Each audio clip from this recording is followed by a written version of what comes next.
And now a word from our sponsor. Today's episode is presented by Early Bird. Early Bird is the simplest way for parents, family and friends to collectively invest in a child's financial future, starting at the earliest age. Early Bird's mobile app empowers parents and families to start saving for their child's financial future in a matter of minutes, while activating a child's broader community to gift contributions on birthdays, holidays, or any occasion. Click on the link in the show notes for more information and make that first deposit towards building your child's financial future. You know it makes sense. This is the Stories to be Told podcast. Hi everyone, welcome back for another episode of Stories to be Told, the podcast series. I'm Tracy DW, founder and creator of Stories to be Told.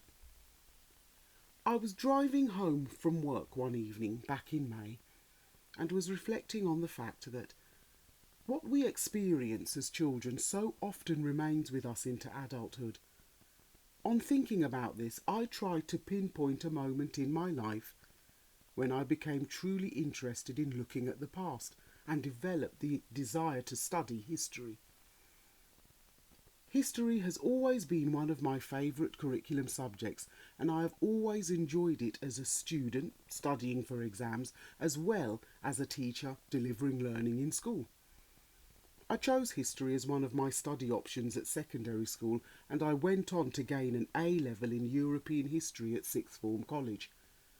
I thought about studying for a degree in history, but having studied history together with English literature, I remember how much reading was involved, and so I quickly dismissed that idea, as I wanted to have some time to enjoy university life and not spend it all with my head in a book. Eventually, I decided to go into teaching and studied English with drama for a BA Honours with QTS. It was the first teaching degree of its kind, and I was part of the first national cohort. It was a challenging 4 years, and out of the 200 students that started the course, only 90 of us graduated. I felt proud and that I had really earned my degree and been transformed from an ugly duckling ready to contribute to society as a beautiful swan. Anyway, I was driving home that evening in May, and I tried to pinpoint a moment that actually, come to think of it, changed my life and really got me interested in lifelong learning about history. And I can recollect an experience of when I was about 7 or 8 years old and was sitting in the classroom at my junior school. On this particular day, my class teacher was away, and so we had a replacement teacher who was actually another member of staff who worked at the school. I remember him as a wonderful man who was a Quaker by faith, and his name was Mr. Mcdonald. When Mr. Mcdonald realised that afternoon that he had to teach a history lesson, he decided to prepare something off the cuff. Now, back in those days there was a curriculum, but teachers had a lot more autonomy than they do now to teach as they see fit. There were no Ofsted inspections, school improvement partners, or trust action groups to monitor the quality of education and secure accountability. However, there was always a lot of genuine concern for pupils' well-being, and social and moral development was always high on the agenda. What you experienced about learning was just as important as what you were taught. I remember the sports days, swimming lessons, netball tournaments, public speaking competitions, picnics, story times under the large tree out in the playground just before home time, as well as all the falling out and disagreements with my friends and the times that I made up with them again. To be honest, I don't remember much about the lessons, but this was one lesson that I'd never forget. Because Mr. McDonald hadn't prepared anything, he decided that the focus for this history lesson would be the historical and political significance of the Middle East.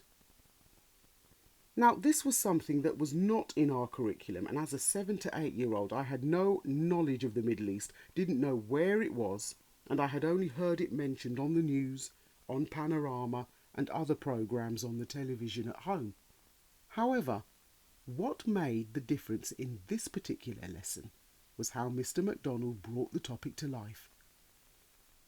He did so much to help me join the dots and make connections between past events and the reasons for why the world is the way it is today.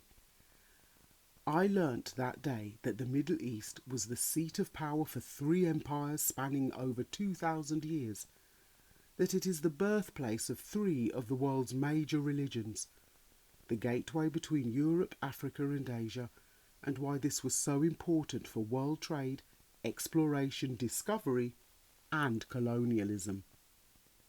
I realised that the conflict and struggles that have happened in this part of the world conveyed the interest and roles of many of the world's superpowers. I began to understand as I grew older and became more interested in history that the wider world and everything within it was so interconnected, but also that history as a subject was often taught in schools in a disconnected way. We're teaming up with Early Bird to give our listeners a free $15 investment to give to a child you love. Simply go to partners.getearlybird.io/podcast or the link in our show notes. Download the app and create an account today. Early Bird. Build the nest and invest in the children you love. Now, all this was a real revelation for a 7 to 8-year-old, and I remember my classmates all being thoroughly engaged in Mr. McDonald's lesson.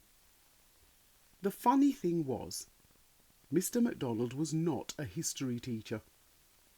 He was an opera singer and head of the school orchestra.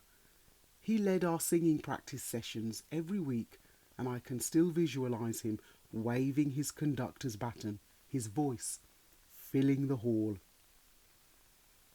I suddenly realised that you don't have to be qualified to teach history. You just have to have a passion for the subject, and what came across in that lesson was Mr. McDonald's passion and a commitment, confidence and conviction in his own learning. He put across his own perspectives and interpretation to the topic, and it is the same commitment, confidence, perspectives and conviction that I bring to my own learning journey. This is what I want to capture in my work with Stories to be Told, making connections, joining the dots, helping young learners to understand why the world is the way it is today by looking at Britain's colonial past. This passion and conviction is behind the stories that I write, this podcast series, the mini documentaries, the learning journeys and alternative history artwork. I can look back now and pinpoint this one particular lesson as the starting point for my lifelong interest in history, the experience that created a light bulb eureka moment. So, I'd just like to say to Mr. McDonald, wherever you are, thank you for igniting the burners. If you have a teacher that made history exciting, interesting, and delivered it in an imaginative, thought-provoking and engaging way, then comment and share. If you're listening to this on a platform where you are able to do so, I'd love to have a conversation with you.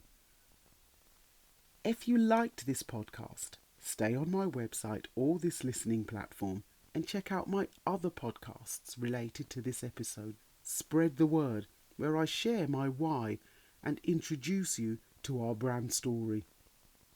Remember, you can visit storiestobetold.com for mini documentaries, alternative history artwork, and suggestions for biographies, historical places, and chronologies, all linked to the content of my work. And there you have it. You already knew about my why, and now you know a little bit about my because.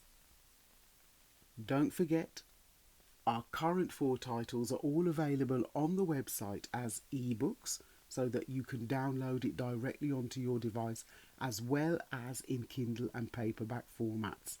And follow us on social media, where you'll find out more and we'll keep you up to date about our future current releases of the new titles, as well as more new content for the website. So please like, follow and share, and continue to support these podcasts by using the hashtag STBTpodcasts. As always, it's a pleasure and a privilege to share my learning journey with you in this podcast, and I encourage you to either begin or continue your own. History is a matter of fact or perspective. Once again, thanks so much for listening, and I'll see you on the next page.